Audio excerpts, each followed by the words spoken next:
San Diego News Now.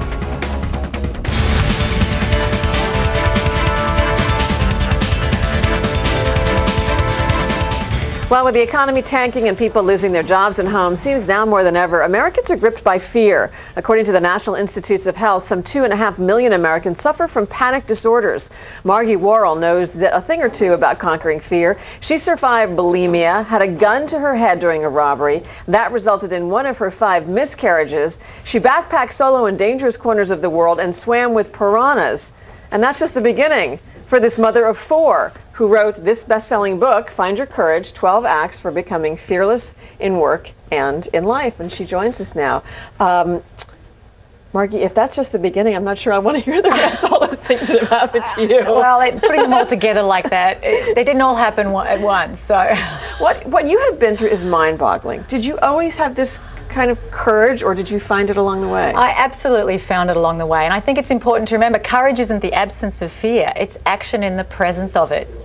And when it comes to the piranhas that you mentioned, sometimes when we do the things we fear, we realize there's nothing to fear, because contrary to what James Bond movies would have us believe, they don't actually like to eat human beings. So, well, that's good to know the next time I run into a piranha.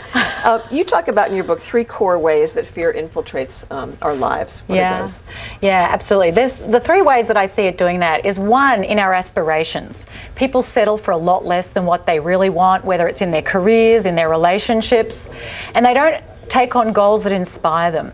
Secondly, in our conversations, a lot of people don't speak up about the issues that weigh them down, and they fail to ask for what they really want because they're afraid of rejection or confrontation. And thirdly, in our actions, people fail to step into action and do the very things that would allow them to enjoy more success. But in this economy, how do you rise above the fear that holds you back? Because people are gripped by it. They're gripped by the fear of losing a job, losing a house, losing friends, families. Yeah, it is absolutely. And every day when we look around, we're being bombarded with reasons why we should feel fearful. And ultimately, we have a choice. Whether we live under a cloud of anxiety and we hunker down on our couch and we feel afraid and we give in to despair and desperation, or if we choose to trust ourselves more deeply and be optimistic about what the future holds. I think that's a big issue, trusting yourself. It is. That's going way out on a limb. It is, but ultimately, so often when we go through adversity, we find that we're capable of more than we think we are.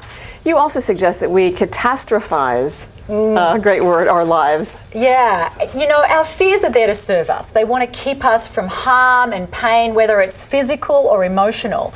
And so what happens is those little voices in our head say, if you do that, everyone will laugh at you, you'll fail, you'll mess up. So it's really important to, 1, be aware that those voices in our head, they don't have to run our lives. We get to choose what we want to do and who we want to be, and not let fear determine the choices we're making. And the voices in your head can get very loud. They can. And very distracting. They're little gremlins. And I think we've got to own our fears, really acknowledge what they are, and realize that often the things we fear, we don't need to be afraid of. And people often underestimate what they're really capable of when they're confronted with an adversity. When you have so much fear around you, how do you deal with fear mongers? You know, we often don't have a choice about the fearmongers in our life, but I think it's really important to realize we don't have to let their fears become our own. A lot of people get a lot of payoff from feeling fearful because it's an excuse not to step into action. And I think really the best antidote to fear is action. Perfect way to end it. Thank you so much for being with us. Once again, the book, Find Your Courage, 12 Acts for Becoming Fearless at Work and in Life. Thank you for being with us. Take care. Okay.